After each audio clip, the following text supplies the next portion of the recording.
NASA plotting to defeat Elon Musk's mission. Hello and welcome back to another video. Recently, NASA signed an agreement with Elon Musk's space company SpaceX to launch a moon lander in the near future. However, a lawsuit from billionaire competitors seems to have halted Elon Musk and NASA's plans. So what's going on? Let's find out in today's video. In April, NASA picked SpaceX and its Starship concept to provide the vehicle that will carry Artemis astronauts to the surface of the moon as soon as 2024. Fellow applicants Blue Origin and Dynex were snubbed in the process. After its protests were denied by the US Government Accountability Office, Blue Origin sued NASA in federal court on Monday, August 16th. Blue Origin filed suit in the US Court of Federal Claims in an attempt to remedy the flaws in the acquisition process found in NASA's human landing system.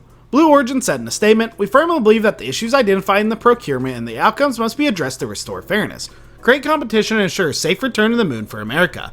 NASA's decision to select just one human landing system contractor for its moon mission was a surprise.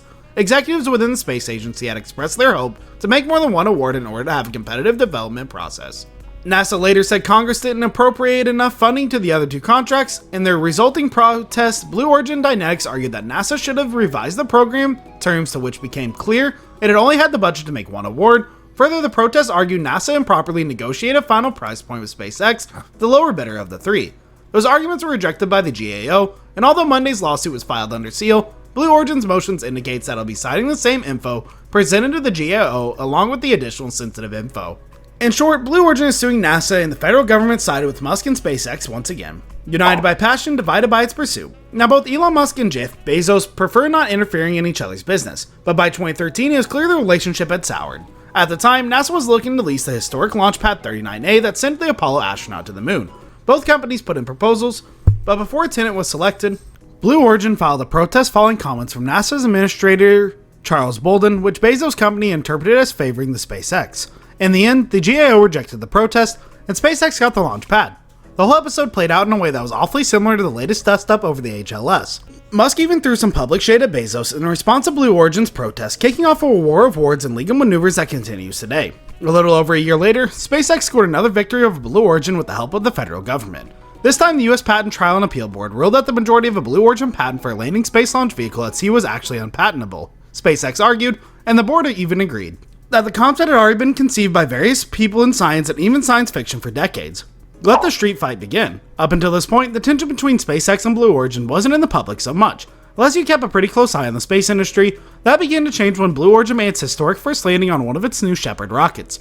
The company and Bezos were happy to shout the milestone from the mountaintop, as it came during a period when SpaceX had been attempting, but had yet to succeed at landing one of its Falcon 9 rockets at the end of a mission. Musk was all too eager to clap back, noting that SpaceX had made a number of successful landings of its Grasshopper prototypes in 2012 and 2013. He also noted fairly that the orbital missions carried out by Falcon 9 are significantly more complex and difficult than the new Shepard up and down flight to the Kármán line and back. Bezos and Musk also find themselves in potential competition when it comes to satellite broadband. SpaceX has already started offering high-speed internet from low Earth orbit via Starlink, while another Bezos venture you may have heard of, Project Kuiper, is working on similar offerings.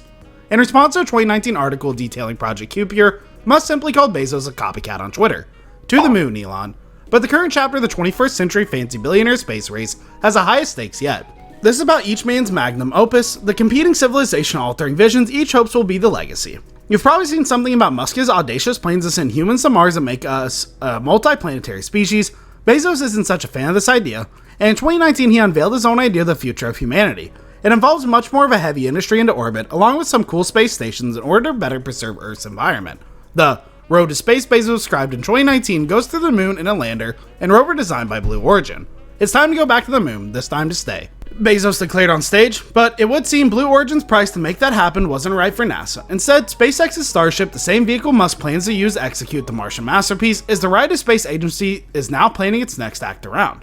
So Blue Origin returned to the playbook it has used in the past when spurned in the favor of SpaceX, fighting NASA's decision to the federal bureaucracy. When that route proved to be dead-end again, the next move was a media campaign criticizing Starship as a lunar lander, referring to it as what immense complexity and heightened risk looks like. Naturally, Musk responded on Twitter basically saying that Blue Origin's criticisms are exaggerated, and pointing to SpaceX's record of successful missions to the International Space Station. Blue Origin's latest move to sue came after one last attempt to woo NASA with cold cash. In an open letter to NASA Administrator Bill Nelson late last month, Bezos offered to cover $2 billion of NASA's expense in exchange for an HLS contract. It was essentially a Hail Mary offering of a deep discount after the sale to the competitor was already done. But NASA has continued to indicate that for now, it wants to go to the moon with SpaceX and only SpaceX.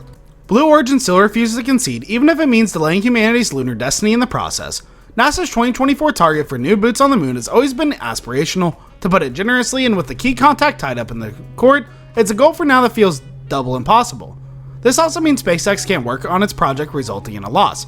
So what do you think? Is NASA just too fussy about another contract, or are they justified in their decision to offer the entire contract to SpaceX? This brings us to the end of our video. I hope you enjoyed it. Hit like if you did, and don't forget to subscribe to our channel so you don't miss any of our videos in the future. Also watch the next two videos that are on your screen, because I'm sure you'll love them. With that, I'll see you all in our next video.